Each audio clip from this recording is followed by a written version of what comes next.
Hello listener, previous লেকচারে আমরা polymorphism নিয়ে বেশ কিছু থিওরিটিক্যাল ডিসকাস করেছি। তো আমরা এখন সবাই জানি যে পলিমরফিজম অ্যাকচুয়ালি অ্যাচিভ করা থেকে দুইটা ওয়েতে। একটা হচ্ছে কম্পাইল টাইম পলিমরফিজম এবং আরেকটা হচ্ছে কি রান টাইম পলিমরফিজম।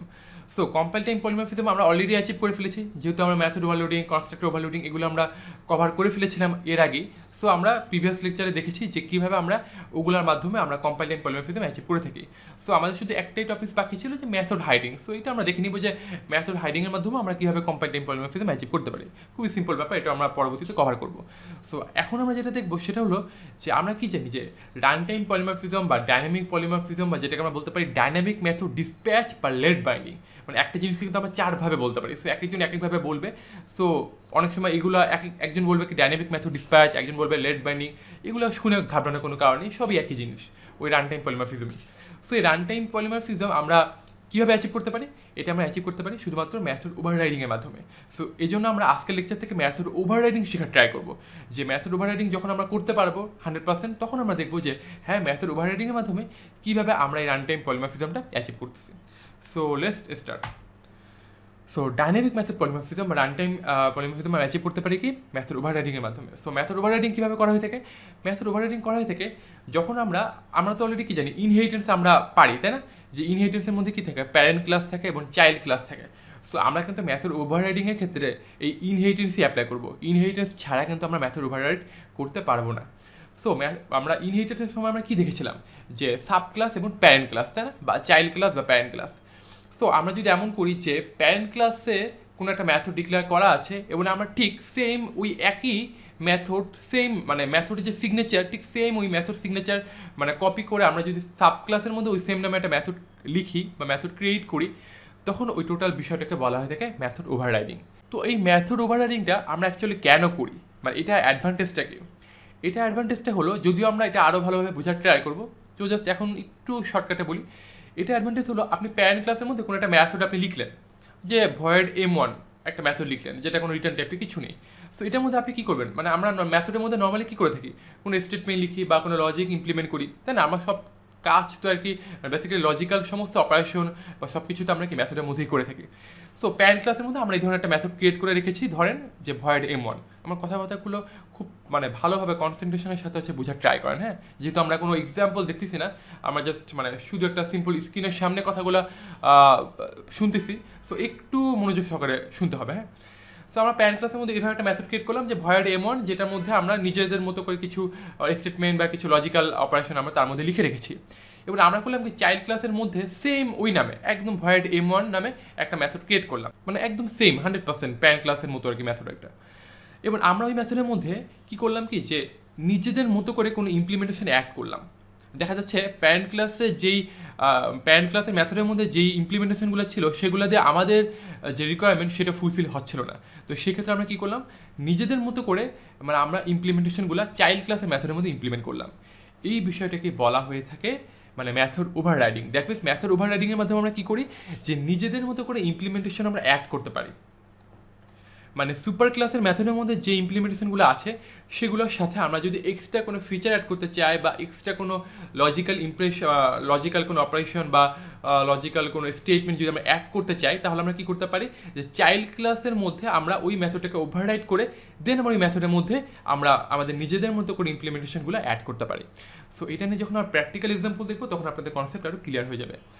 এবং এই মেথড ওভাররাইডিংয়ের মাধ্যমে আমরা কী করি, রান টাইম পলিমরফিজম অ্যাচিভ করি। এবং আপনি এখন রাইট সাইডে কিছু রুলস দেখতে পাচ্ছেন, যে মেথড ওভাররাইডিংয়ের কিছু রুলস। তো এই রুলসগুলো একটু ভালোভাবে দেখেন ফার্স্ট যে স্টেপ সেটা হলো যে method must have same name in the parent class. That means মানে প্যারেন্ট ক্লাসের মধ্যে যে মেথডটা থাকবে, আমরা তো ওই প্যারেন্ট ক্লাসের মেথডটাকে চাইল্ড ক্লাসের মধ্যে ওভাররাইড করতেছি। তো সেই ক্ষেত্রে চাইল্ড ক্লাসের মেথডের নেম এবং প্যারেন্ট ক্লাসের মেথডের নেম 100% সেম হতে হবে।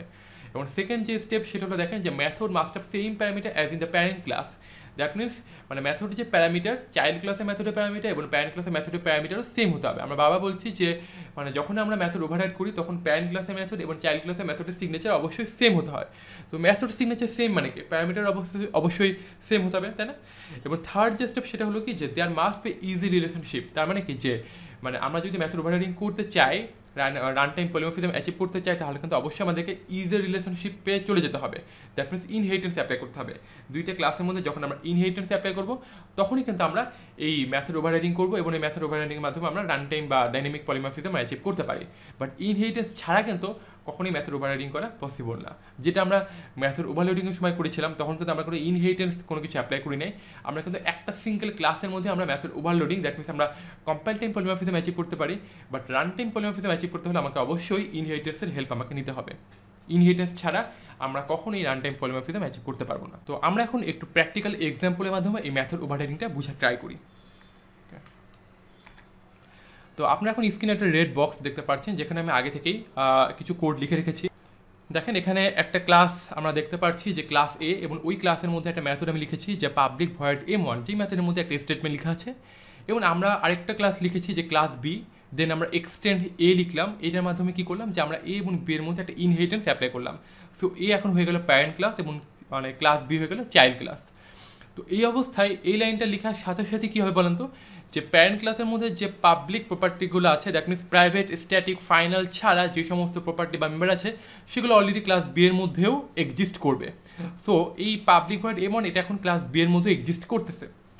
তো এক্সিস্ট করা সত্ত্বেও আমরা ঠিক সেম এই পাবলিক ভয়েড M1 এই একই নামের দ্যাট মিনস একই সিগনেচার টাইপের আরেকটা মেথড লিখলাম যে public void M1।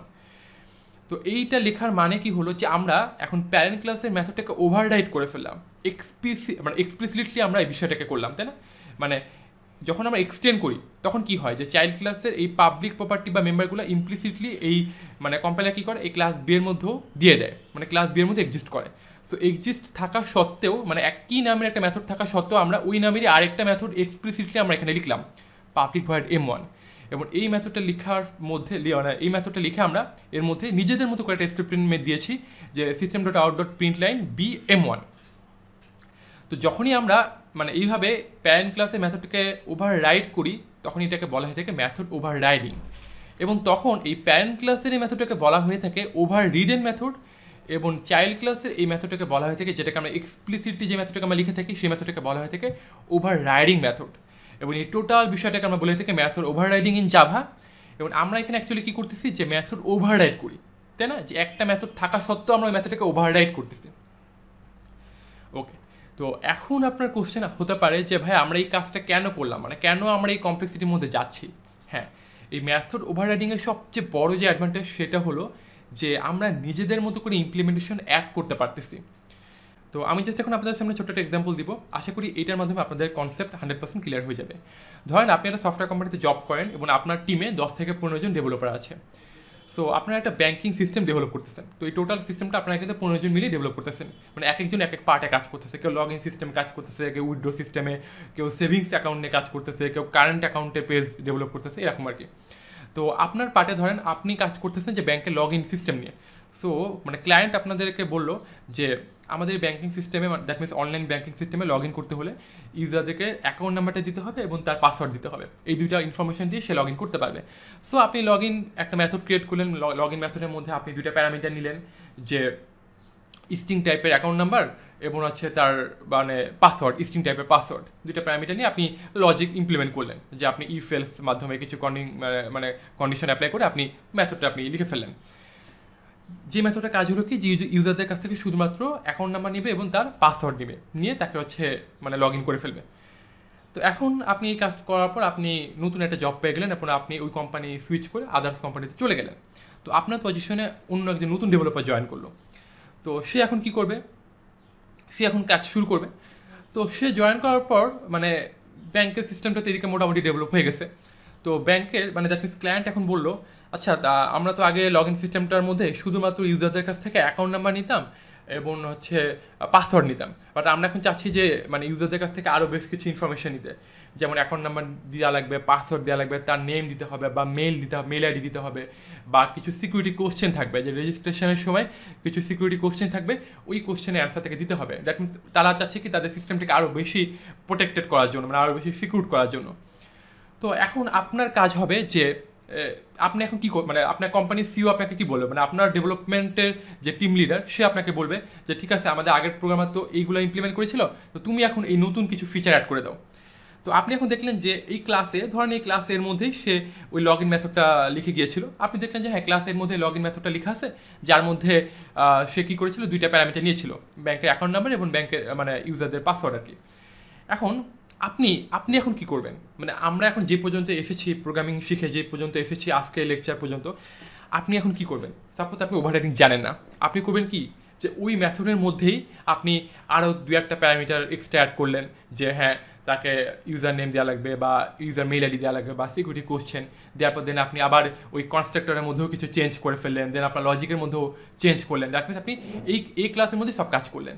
But object oriented প্যারাডাইমের যেই কনসেপ্ট বা অবজেক্ট ওরিয়েন্টেড প্যারাডাইমের যে ফিচার বা যে গোল, সেইটা অনুযায়ী মানে কখনোই আমাদের উচিত না এক্সিস্টিং ক্লাসের মধ্যে কোনো মেথডকে মডিফিকেশন করা বা মডিফাই করা, এটা আমাদের কখনোই উচিত না। অ্যাজ এ প্রোগ্রামার আমরা কখনোই ওপি প্যারাডাইম মেনটেন করে যখন কোড করবো, আমরা তখন মানে এই কাজটা কখনোই করবো না। এটা আমরা মানে স্ট্রিক্টলি আমরা চেষ্টা করব যাতে আমাদের মানে এক্সিস্টিং ক্লাসের মধ্যে কোনো মেথডকে আমাদের মডিফাই করতে না হয়, কারণ বিভিন্ন ধরনের প্রবলেম হতে পারে। নর্মাল সেন্স আপনি চিন্তা করেন যে আপনি আপনার লজিক মানে লিখতে গিয়ে কিছু ভুল করে ফেললেন, তখন আপনার টিম লিডার আপনাকে বকাবকি করতে পারে যে তুমি মানে এটা কেন ভুল লিখছো। বাট দেখা যেতে পারে যে প্রিভিয়াস যে প্রোগ্রামার ছিল সেই ওই মেথডের মধ্যে কোনো মানে এমন কিছু লজিক লিখছে যেটার মধ্যে কিছু ইরোর হয় বা কোনো প্রবলেম ক্রিয়েট হয়, তো সেই ক্ষেত্রে কিন্তু দোষটা আপনার উপর হয়ে যাচ্ছে। এটা জাস্ট আমি একটা দিলাম, মানে রিয়েল লাইফে আমরা যেটা ফিল করি। বাট মানে ওওপি প্যারাডাইম মেনটেন করে যদি কোড করেন, তাহলে মানে ওওপি কখনোই এটা মানে পছন্দই করে না যে মানে এটা কখনো বেস্ট প্র্যাকটিস হয় না, এটা কখনোই বেস্ট প্র্যাকটিস না যে আপনি এক্সিস্টিং মেথডের মধ্যে আপনি মডিফাই করেন। তো সেই ক্ষেত্রে আপনি কী করবেন, যে একটু সুন্দর করে আপনি একটা ক্লাস ক্রিয়েট করে ফেলবেন, আপনি মানে লগ ইন নামে একটা ক্লাস ক্রিয়েট করে ফেললেন, ওই ক্লাসটাকে আপনি কী করলেন যে মানে প্রিভিয়াস ক্লাসটাকে আপনি মানে ইনহেরিট করে ফেললেন, মানে প্যারেন্ট চাইল্ড রিলেশনশিপ আপনি ক্রিয়েট করে ফেললেন। এতে করে কী হলো যে প্রিভিয়াস যে প্রোগ্রামার ছিল তার কোডকে আপনার বিন্দুমাত্র এডিট করতে হলো না, মডিফাই করতে হলো না, বাট আপনি কী করলেন, ইনহেরিটেন্সের মাধ্যমে তার সমস্ত পাবলিক প্রপার্টিগুলোকে আপনি মানে ইনহেরিট করে ফেলেন অলরেডি। করার পর আপনি দেখলেন যে হ্যাঁ সে যে লগ ইন মেথডটা ক্রিয়েট করেছিল সেই মেথডটা দিয়ে অ্যাকচুয়ালি ক্লায়েন্টের রিকোয়ারমেন্ট ফুলফিল হচ্ছে না, ক্লায়েন্ট যাচ্ছে আরও কিছু সিকিউরিটি অ্যাড করতে। সো আপনি তখন মেথডটাকে ওভাররাইড করলেন। যখনই আপনি মেথডটাকে ওভাররাইড করে ফেললেন, তখন কী হয়ে গেল, মানে প্রিভিয়াস প্রোগ্রামার যে মেথডটা লিখেছিল সেটা হয়ে গেল ওভার রিডেন মেথড, এবং আপনার যে মেথডটা নতুনভাবে আপনি করলেন ওভাররাইড করলেন মেথডটাকে, সেটা হয়ে গেল ওভার রাইডিং মেথড। এবং এই টোটাল বিষয়টাকে আমরা বলে থাকি মেথড ওভার রাইডিং। সো এই মেথড ওভার রাইডিং করে আপনি কী করলেন, এই লগ ইন মেথডের মধ্যে আপনি আপনার নিজের মতো করে ইমপ্লিমেন্টেশন অ্যাড করলেন। আপনি এর মধ্যে ইউজারদের কাছ থেকে আপনি ইউজারদের অ্যাকাউন্ট নাম্বার নিলেন, পাসওয়ার্ড নিলেন, সিকিউরিটি কোশ্চেন নিলেন, তার নাম নিলেন, দেন আপনি নিজের মতো লজিক ইমপ্লিমেন্ট করলেন যে হ্যাঁ ইউজারদের কাছ থেকে সবগুলা প্যারামিটার নিতে হবে, দেন ওই আর্গুমেন্টগুলো ডাটাবেজের সাথে চেক করতে হবে, ডাটাবেজের সাথে ম্যাচ করাতে হবে, দেন তাকে হচ্ছে অ্যাকাউন্টটা দেখতে দেওয়া হবে। তাহলে কি হলো, যে আমরা নিজেদের মতো করে ইমপ্লিমেন্টেশন অ্যাড করলাম, যে আমরা মানে এক্সিস্টিং যে কোড ছিল বা এক্সিস্টিং যে ক্লাস ছিল, মেথড ছিল, সেগুলোকে মডিফাই না করে আমরা নিজেদের মতো করে মেথড ওভাররাইড করে ওই মেথডের মধ্যে আমরা নিজেদের মতো করে ইমপ্লিমেন্টেশন অ্যাড করলাম।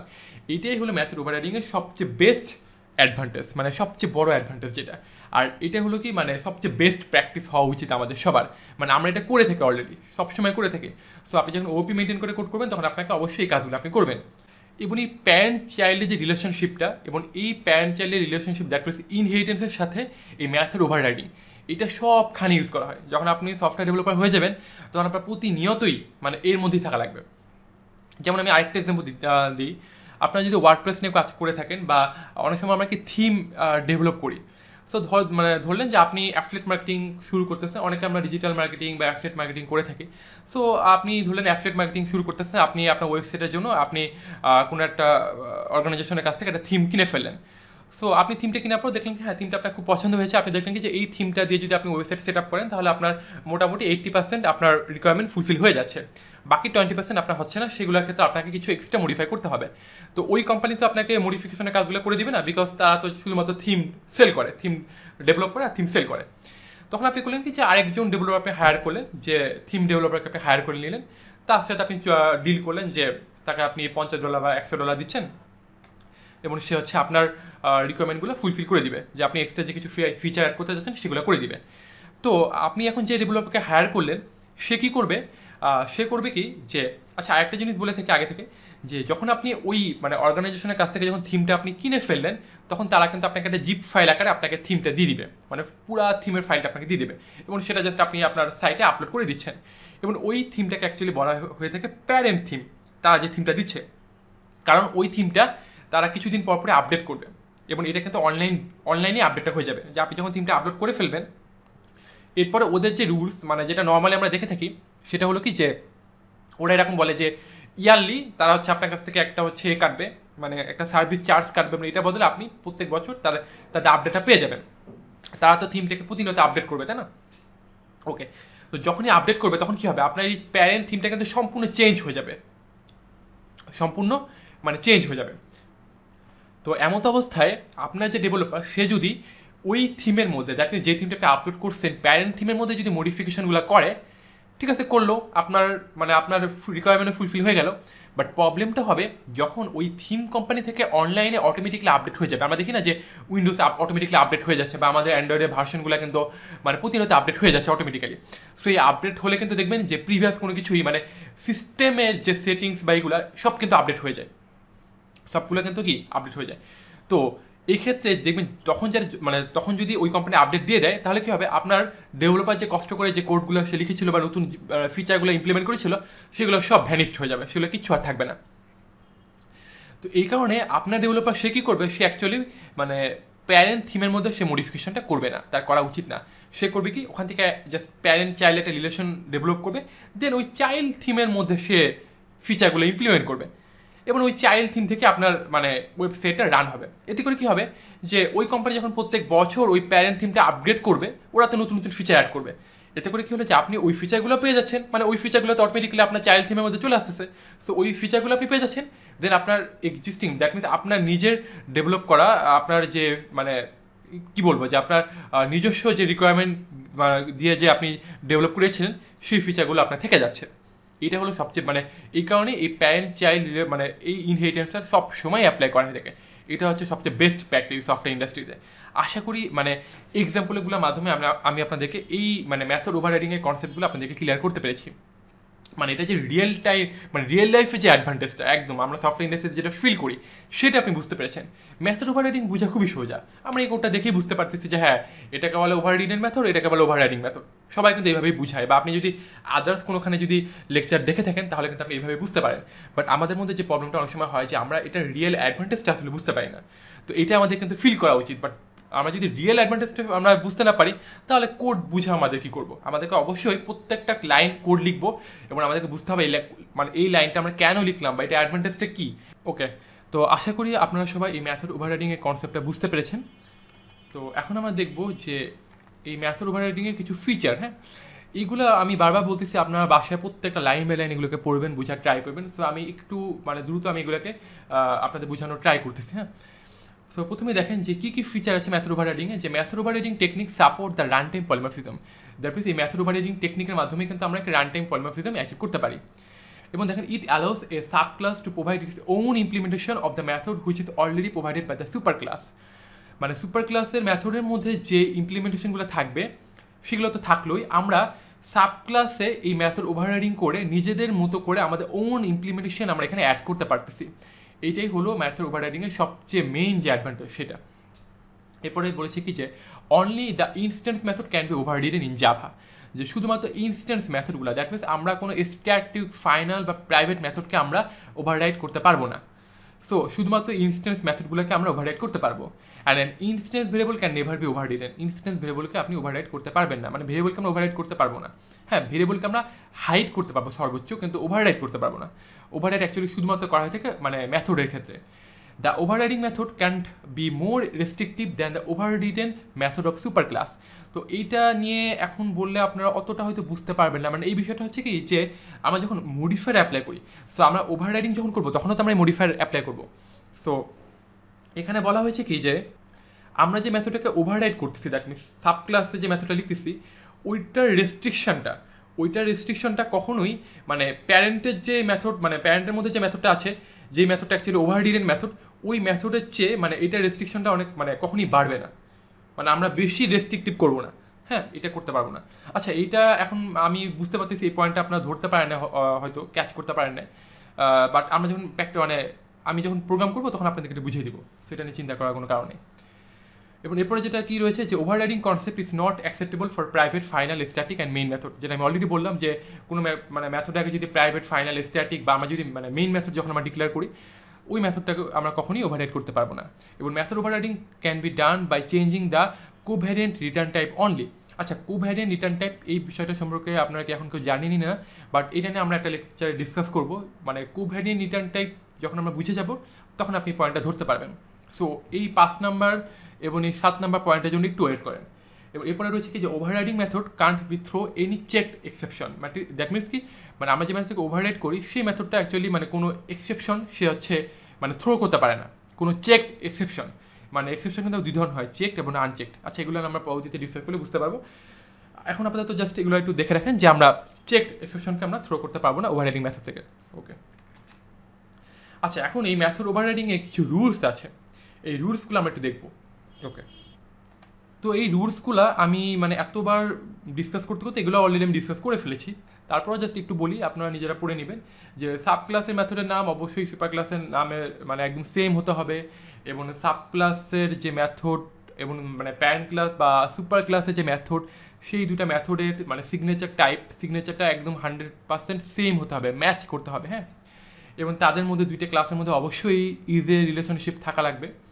এবং আরেকটা যে বিষয় 4 নম্বর যে পয়েন্ট, সেটা হলো যে subclass method return type must be same as the superclass method return type, but the rule is applicable until, আচ্ছা আমি এটা বলে দিচ্ছি। সেটা হলো কি যে মানে সাব ক্লাস মেথডের রিটার্ন টাইপ এবং সুপার ক্লাস মেথডের রিটার্ন টাইপ অবশ্যই সেম হতে হবে। বাট এই জিনিসটা ছিল যতক্ষণ জাভা 1.4, জাভার তো ভার্সন থাকে, আমরা এখন যে ভার্সনে কাজ করতেছি এটা মেবি 13 মনে হয় আর কি। সো জাভার ভার্সন থাকে, সো 1.4 ভার্সন যখন ছিল তখন মানে যে নিয়মটা ছিল, যে রুলসটা ছিল, সেটা হলো যে সুপার ক্লাস মেথডের রিটার্ন টাইপ এবং সাব ক্লাস মেথডের রিটার্ন টাইপ 100% সেম হতে হতো। বাট জাভা 1.5 ভার্সন বের হওয়ার পর মানে এইটাকে বলা হয়ে থাকে কোভ্যারিয়েন্ট রিটার্ন টাইপ, এটাকে তারা অ্যালাউ করছে। দ্যাট মিনস জাভা 1.5 ভার্সন বের হওয়ার পর মানে আমাদের ওই রেস্ট্রিকশনটা নেই যে সুপার ক্লাস সাব ক্লাসের রিটার্ন টাইপ সেম হতে হবে, এই মানে রেস্ট্রিকশনটা আমাদের নেই। এখন আমরা ডিফারেন্টও হতে পারে। সো এই সুপার ক্লাস এবং সাব ক্লাসের মেথডের রিটার্ন টাইপ যে সেম হতে হবে, এটাকে বলা হয় কোভ্যারিয়েন্ট রিটার্ন টাইপ। এটাকে আমরা প্র্যাকটিক্যাল এক্সাম্পলও পরবর্তীতে দেখবো, যদিও এটা এক্সাম্পল না, সরি মানে যদিও এটা হচ্ছে মানে না ইম্পর্টেন্ট না, বিকজ এটা যেহেতু অলরেডি তারা করে দিচ্ছে আর কি, মানে অলরেডি উঠাই দিচ্ছে এই রুলসটা আর কি। সো এটা অতটা ইম্পর্টেন্ট না, তারপর আমরা দেখা ট্রাই করবো। আচ্ছা, এরপরে বলেছি কি যে subclass method access modifier must be same or higher than superclass method access modifier. তো এই লাইনটার মানে আপনারা বুঝতে পেরেছেন কিনা আমি শিওর না, বাট আমি এটাকে বোঝানোর ট্রাই করি। যে ধরেন যে প্যারেন্ট ক্লাসের মেথডকে তো আমরা কী করি, চাইল্ড ক্লাসের মধ্যে ওভাররাইড করি। খুব মনোযোগ সহকারে মানে শোনার ট্রাই করেন, আশা করি বোঝা যাবেন। যদি মানে মনোযোগ দেন তাহলে বুঝতে পারবেন, নাহলে মনোযোগ না দিলে বুঝতে পারবেন না। প্যারেন্ট ক্লাসের যে মেথড থাকে সেই মেথডটাকে তো আমরা চাইল্ড ক্লাসের মধ্যে ওভাররাইড করি, এবং প্যারেন্ট ক্লাসের মেথডের আগে আমরা যে কোনো ধরনের অ্যাক্সেস মডিফাই ইউজ করতে পারি। ধরলাম আমি প্যারেন্ট ক্লাসের মেথডের আগে যে অ্যাক্সেস মডিফাইটা ইউজ করলাম সেটা হলো পাবলিক। তার মানে কি যে আমি ওই মেথডটাকে আমি একদম মানে তার ভিজিবিলিটিটাকে আমি একদম পুরো ওপেন করে দিচ্ছি, মানে একদম ইনক্রিজ করে দিচ্ছি ভিজিবিলিটিটাকে, তাই না, যে কোনো ক্লাস থেকেই মেথডটাকে অ্যাক্সেস করতে পারবে। তো চাইল্ড ক্লাসের মধ্য থেকে যখন আমি মেথডটাকে ওভাররাইড করব, তখন আমি এমন করতে পারবো না যে আমি পাবলিক কেটে দিয়ে আমি ডিফল্ট করে দিলাম। ডিফল্ট করে দেওয়া মানে কি, ওই মেথডের ভিজিবিলিটিটাকে আমি লো করে দিলাম, রিডিউস করে দিলাম, তাই না। সো এটা আমি করতে পারবো না, এটা আমাকে কম্পাইলার করতে দিবে না। এটা করতে গেলে কম্পাইলার ইরর দিবে, বলবে আনরিজলভ কম্পাইলেশন প্রবলেম। এটা বলবে যে can't reduce the visibility of the inherited method, এটা আমাদের বলবে। হ্যাঁ, এটা আপনি দেখতে পাবেন কনসোলে।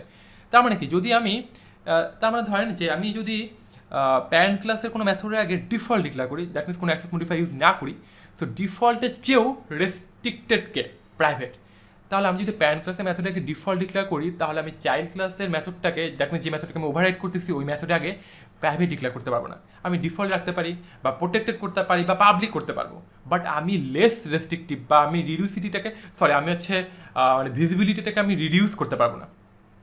আমি প্যারেন্টে ডিফল্ট ডিক্লেয়ার করলাম, আমি চাইল্ডে প্রাইভেট করে দিলাম, এটা আমি করতে পারবো না।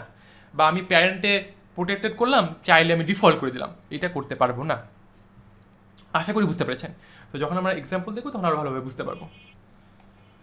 তো আশা করি আজকের লেকচারের মাধ্যমে, যদিও লেকচারটা একটু থিওরিটিক্যাল ছিল, বাট আমি প্রোগ্রামেটিক্যালি একটু দেখানোর ট্রাই করেছি। তো আজকের লেকচারের মাধ্যমে আশা করি আপনাদের ম্যাথড ওভাররাইডিংয়ের কনসেপ্ট 100% ক্লিয়ার হয়ে গেছে। তো আজকে আমার দেখানোর ইচ্ছা ছিল যে একদম মানে ইক্লিপসে প্রোগ্রাম করে দেখানোর ইচ্ছা ছিল, বাট যেহেতু লেকচারটা অনেক বড় হয়ে গেছে সেহেতু এই লেকচারটা দেখাতে চাচ্ছি না। সো আমার নেক্সট লেকচারে একদম ইক্লিপসে কোড করে আমরা দেখবো যে ইনহেরিটেন্স অ্যাপ্লাই করবো, আমরা মেথড ওভাররাইডিং করবো, আরও ভালোভাবে বোঝার ট্রাই করবো। বাট আশা করি আজকের লেকচারের মাধ্যমে কি যে আপনাদের এই বিষয়গুলো কনসেপ্ট ক্লিয়ার হয়ে গেছে যে আমরা মেথড ওভাররাইডিং কেন করি, কীভাবে করি, বাট এটা অ্যাডভান্টেজ কী বা আমরা কেন করতেছি, এটা রিয়েল অ্যাডভান্টেজটা আমরা বুঝতে পেরেছি। সো এরপরে যখন আমরা কোড করবো তখন কি আপনাদের কাছে বিষয়গুলো মানে আপনারা বোর হবেন না যে কেন করতেছি, কোনো উদ্দেশ্য ছাড়া আমার কাজগুলো কেন করতেছি।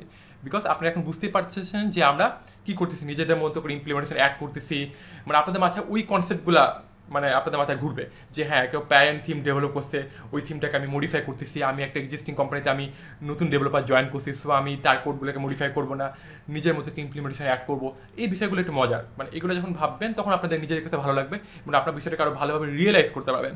সো এটাই আমি অ্যাকচুয়ালি সবসময় চাই আপনাদের কাছ থেকে, যে আপনি কোডিং অনেকজনের কাছ থেকে আপনি শিখতে পারেন। আপনি জাভা, পৃথিবীর হাজার হাজার মানুষ জাভা শেখাচ্ছে, ইউটিউবে ওপেন অনেক টিউটোরিয়াল আছে, বাট সেগুলো দেখে যে প্রবলেমটা অ্যাকচুয়ালি আমি যেটা ফেস করতাম একদম ছোটোকালে যখন আমি জাভা বা সি প্লাস প্লাস এগুলো শিখতাম, যে হ্যাঁ কোড করতেছি, ম্যাথের ওভাররাইডিং সবই করলাম, পলিমরফিজম করতেছি, থিওরিটিক্যালি একদম সব মুখস্থ, বাট আমি বুঝতে পারতেছি না, আমি সবসময় এগুলো ফিল করতাম যে কেন করলো, কীভাবে করলো, বাট অ্যাডভান্টেজটা কি, কেন করতেছি আমরা বিষয়গুলো। সো এইগুলো অ্যাজ এ প্রোগ্রামার এগুলো আমাদের মানে ফিল করা উচিত। যদি আপনি এগুলো ফিল করতে পারেন তাহলে আপনি পরবর্তীতে এই ধরনের মানে হায়ার লেভেলের বিষয়গুলো নিয়ে আপনি অনেক থিসিস করতে পারবেন, অ্যানালাইসিস করতে পারবেন, রিসার্চ করতে পারবেন। যদি আপনি সিএসসি বা আইটি স্টুডেন্ট হন তাহলে তো অবশ্যই আপনার জন্য একটা বড় অ্যাডভান্টেজ, বিকজ আপনি যদি মানে মাল্টিন্যাশনাল কোম্পানিতে জব করতে চান তাহলে কিন্তু আপনাকে কী হবে যে স্কাইপিতে আপনাকে ফোন ইন্টারভিউ নেবে টানা আধা ঘন্টা ধরে। আমি আমার লাইফে ফার্স্ট যখন ইন্টারভিউ দিই, কানাডিয়ান একটা কোম্পানি, টানা 40 মিনিটস ধরে আমাকে শুধুমাত্র জাভায় কোশ্চেন করছে, মানে অ্যারাউন্ড প্রায় 40-40টার মতো কোশ্চেন করছে, যে কেন করতে পারি, কেন ওভার রাইডিং করি, কেন আমরা মেইন মেথড এটা ডিক্লেয়ার করতে পারি না, কেন ইন্টারফেসকে এটা করা যায় না, ওটা করা যায় না, মানে সম্পূর্ণ মানে ইন্টারনালি মানে ডিপলি বিষয়গুলোকে মানে তারা ট্রাই করছে যে আমি ডিপলি বিষয়গুলোকে বুঝি কিনা। মানে আমি পুরা মানে কোশ্চেনে অ্যান্সার দিতে দিতে আমি পুরো এসি চলতেছে, আমি পুরো ঘামাই যাচ্ছি টানা 40 মিনিটস ধরে।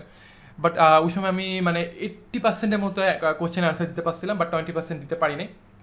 তো ওই সময় একদম আমার লাইফে ফার্স্ট যেটা ছিল।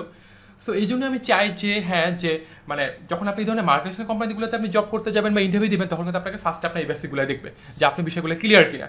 আপনাকে বলবে হ্যাঁ তুমি তো ম্যাথের ওভাররাইডিং করো, কেন করি বলে, বা বলবে যে আপনি মানে আমরা 1-to-1, 1-to-many এই ধরনের রিলেশনশিপগুলো আমরা কেন ইউজ করি, মানে রিয়েল লাইফ অ্যাডভান্টেজ বলো, রিয়েল লাইফের সিনারিও দাও, সিনারিও এক্সাম্পল বলো। এইটা আপনাকে কিন্তু জিজ্ঞাসা করবে না যে মানে ম্যাথের ওভাররাইডিং কী, মানে ম্যাথের ওভাররাইডিং কীভাবে করো, এগুলো আপনাকে কখনোই জিজ্ঞেস করবে না, এগুলো সবাই পারে।